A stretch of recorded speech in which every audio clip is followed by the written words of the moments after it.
Quem é o Senhor, o nosso Deus? Ele é o Deus de Israel. Ele é o Rei do universo, o leão da tribo de Judá. Ele é o princípio e ele é o fim. Ele criou todas as coisas.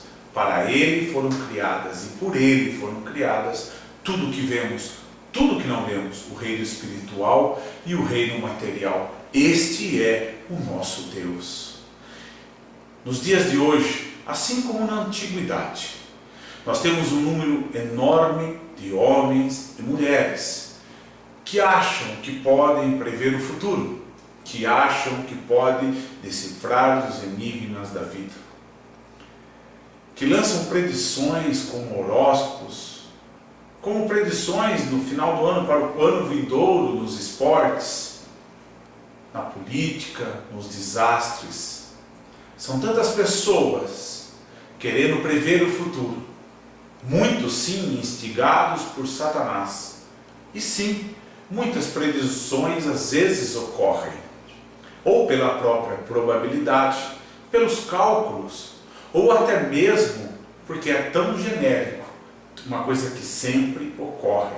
Por exemplo, falar que não vai ter um desastre no meio dos esportes, falar que não vai ter uma economia ruindo, ou uma economia crescendo, algum ator, alguma atriz com um escândalo, todos os anos ocorrem.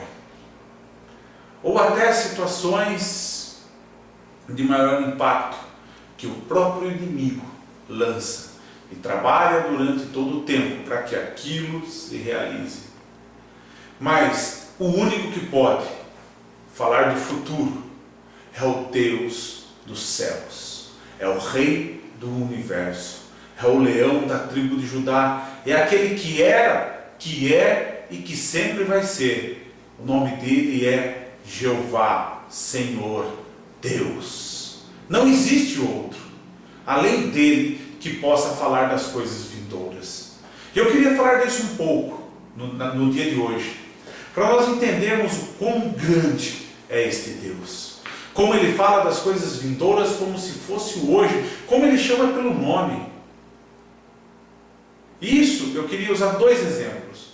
O primeiro é Ciro, o rei persa que conquistou a Babilônia, que foi chamado pelo nome muitos anos antes, pelo profeta Isaías.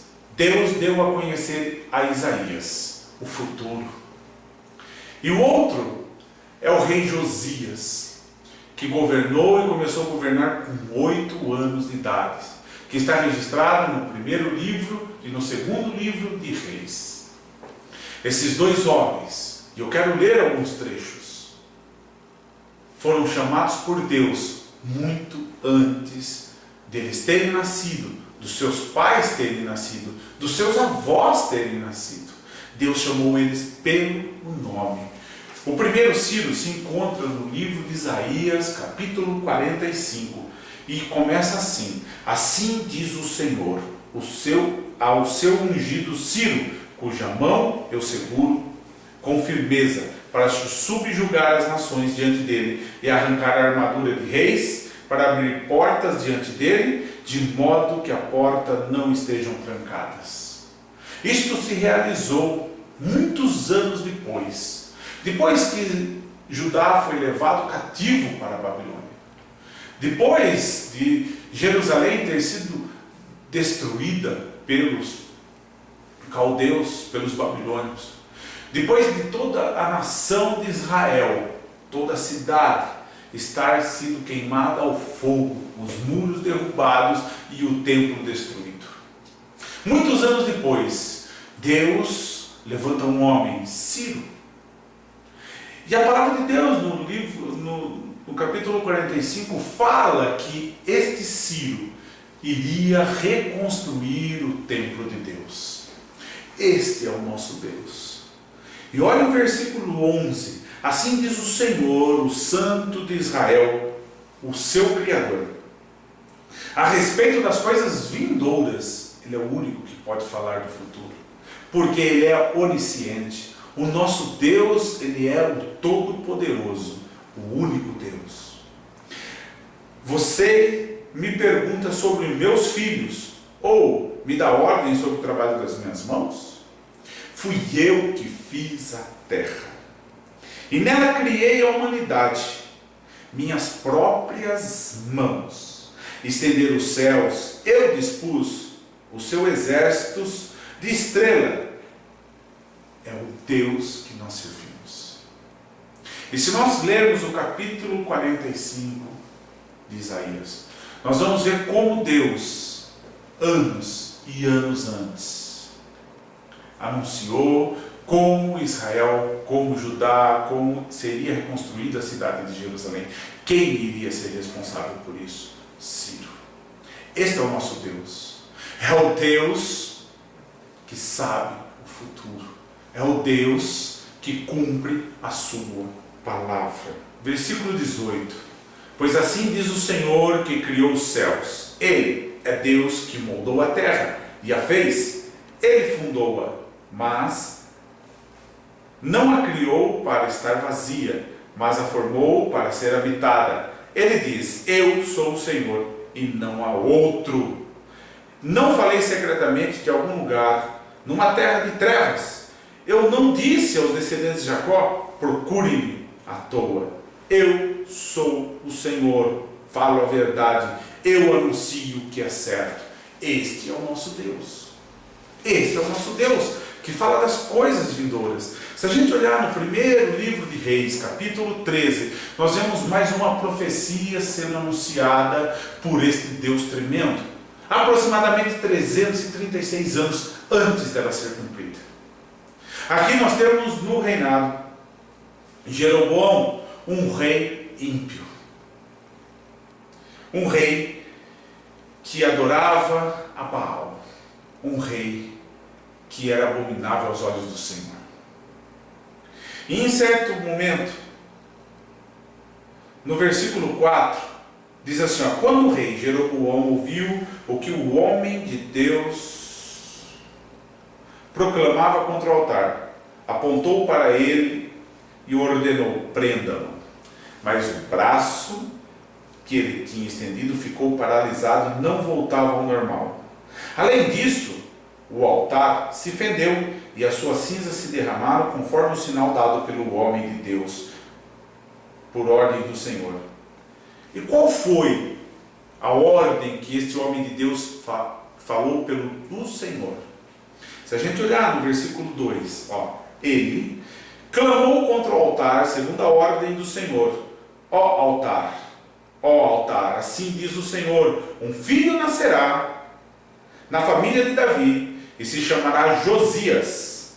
Sobre você, o altar, ele sacrificará os sacerdotes dos altares idólatras, que agora queimam incenso aqui. E ossos humanos serão queimados sobre você. E naquele mesmo dia, o homem de Deus deu um sinal. Este sinal que o Senhor declarou: o altar se fenderá e as cinzas que estão sobre ele derramarão.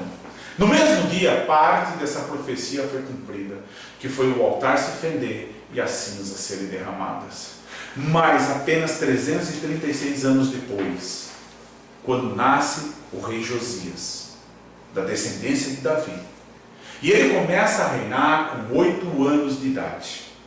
Depois de anos e mais anos, Jerusalém sendo governada por reis ímpios, reis que não queriam adorar o nome do Senhor, reis que queriam destruir o que Deus significava para Israel. Um deles foi Manassés e o outro foi seu filho Amon.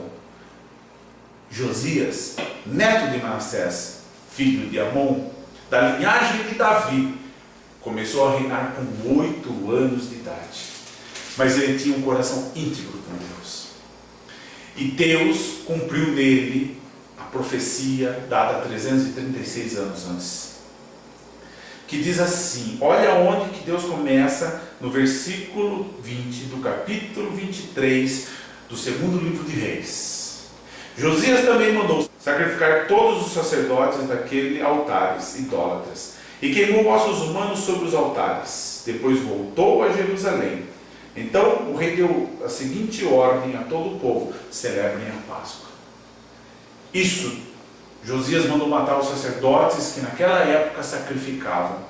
Mas a pergunta é, Deus não falou que ia queimar os ossos também dos sacerdotes que naquela época, lá no passado, 300 anos antes, também sacrificavam a Baal? Sim, mas o seu cumprimento está nos versículos anteriores, no versículo 16, mais para ser exato.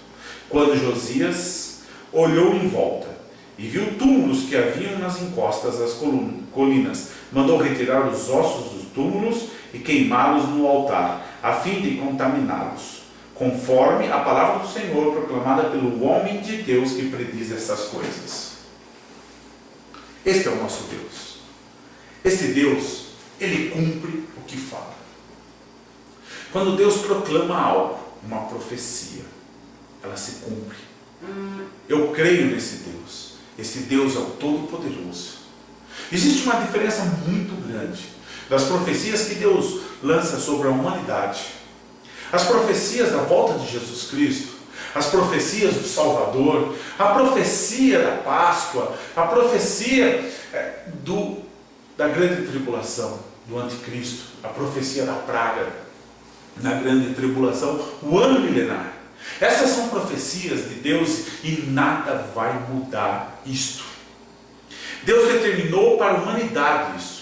E nem eu, nem você, e nem Satanás, e nem ninguém pode alterar os planos de Deus para isto. Assim como as profecias que Deus deu para Ciro e para Josias, nada podia mudar, porque foi algo que Deus determinou e não dependia da ação do homem. Porque Deus ordenou, e Deus profetizou, e Deus contou o futuro das coisas vindouras que ainda iriam acontecer. Mas para mim e para a tua vida, eu quero falar sobre promessas. Até agora eu falei para garantir para você que o que Deus fala, Ele cumpre. Ele é o Deus, o Todo-Poderoso. Ele consegue enxergar o futuro, e Ele consegue determinar sobre as nossas vidas que as promessas que Ele lança sobre nós, elas serão realizadas. Mas quando Deus lança uma promessa sobre a minha vida, assim como lança na sua vida, depende de mim e de você não se desviar nem para a direita nem para a esquerda, para que aquela promessa se cumpra. Quando nós servimos ao Senhor, a palavra do Senhor diz que se Ele declarar bênçãos sobre uma nação ou sobre uma pessoa, mas se essa nação se desviar dos seus caminhos, ele se arrependerá do que ele pronunciou de bênçãos. Assim como se ele pronunciar maldição sobre uma nação ou sobre uma pessoa, e se essa pessoa se arrepender dos seus pecados, do seu mau caminho, Deus também se arrepende.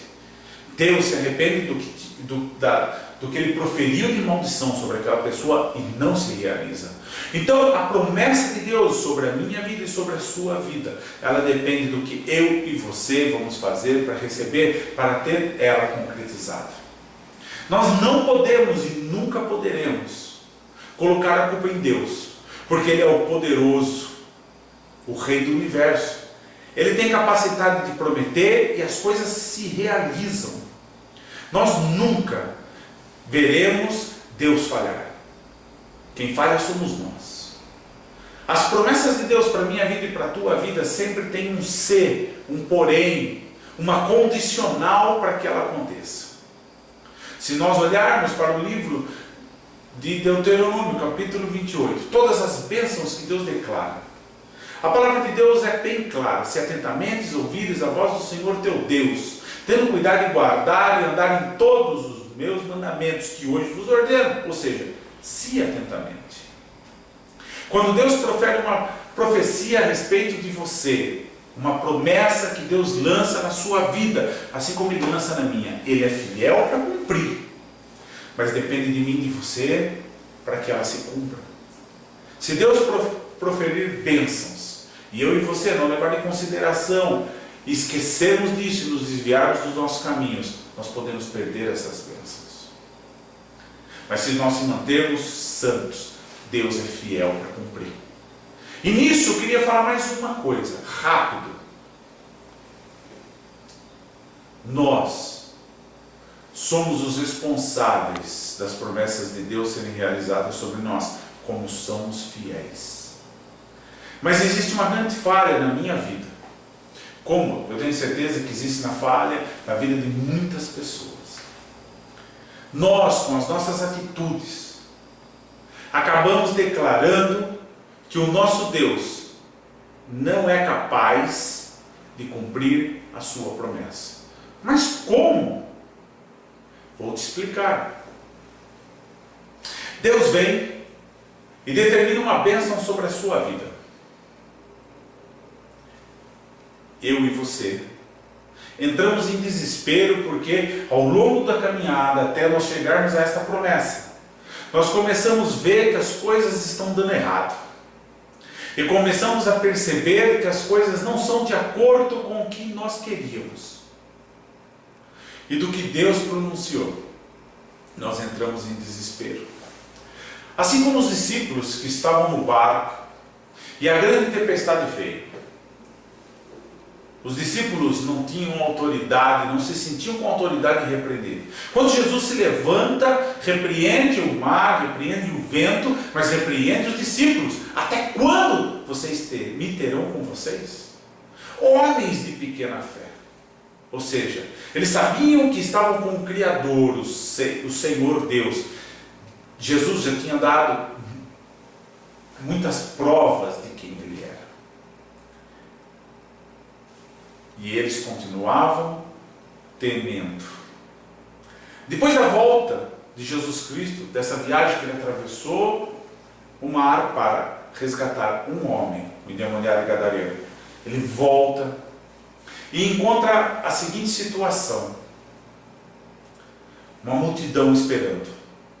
Porém, um homem, Jairo, um dos principais da sinagoga, desesperado porque a sua filha estava à morte, doente, chega diante do Senhor, se ajoelha e suplica para que Jesus Cristo o acompanhe até a sua casa, para que a sua filha seja curada. Jesus garante a ele: eu irei à tua casa. Mas no caminho, a multidão espremendo a Jesus Cristo, de repente Jesus para e começa a ocupar o seu tempo, e perguntando para um ou para outro quem tinha havido tocado nele, porque havia saído o poder dele. Jairo, tenho certeza, porque eu também estaria: Jesus, o meu tempo está acabando, a minha filha está morrendo, e o Senhor para perguntar isso? Eu preciso do teu socorro. Não atenda o A, não atenda o B. É como nós hoje na igreja. Nós estamos hoje servindo a Deus, e às vezes chegam pessoas novas no ministério, novas na igreja, e começam a receber as bênçãos, e nós olhamos para Deus: e eu? Cadê a minha promessa?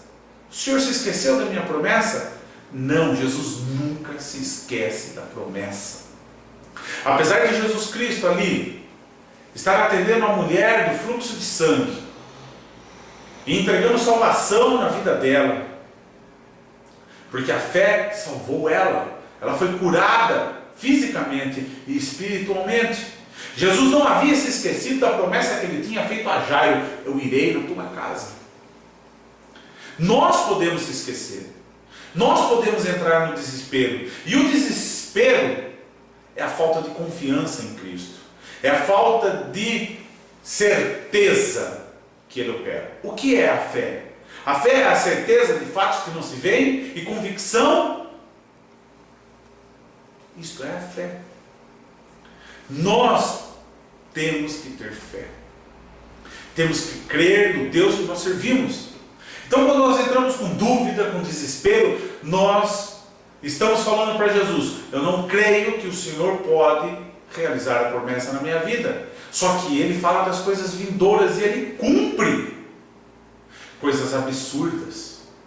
Ele é o Deus que fez os céus e a terra. E aí, Jesus Cristo atende a mulher e fala para Jairo: vamos para a tua casa. Só que nisso já veio pessoas e falou para Jairo: não importunes mais o mestre, a tua filha já morreu. Jesus fala para Jairo: não, ela não morreu. Jesus Cristo vai lá e ressuscita a filha de Jairo. O nosso Deus é o Deus do impossível. É o Deus que quando chega Marta e Maria, ó Senhor, se o Senhor não estivesse aqui, o meu irmão Lázaro não tinha morrido. Ah, como nós não conhecemos o Deus que nós servimos. Jesus, depois de 4 dias, ressuscita Lázaro.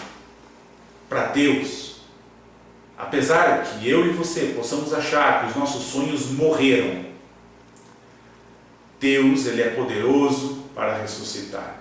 Se precisar, por mim e por você, por amor a mim e para você, como está em Isaías 45, por amor ao meu servo Jacó. É por amor. Ele abre o mar. Se Ele não abrir, Ele manda que a gente ande por cima do mar, como mandou Pedro. Se for necessário, Deus, assim como fez com Ezequiel, fala que mergulhemos no oceano do Espírito. Este é o nosso Deus. É o Deus que Josué ora e é o sol para um dia todo, para o tempo. É o Deus que criou os céus e a terra. Foi o Deus que estendeu os céus, que criou as estrelas, que chama cada uma pelo seu nome. Este é o nosso Deus. Por que duvidar? Por que se abalar? Por que entrar em desespero?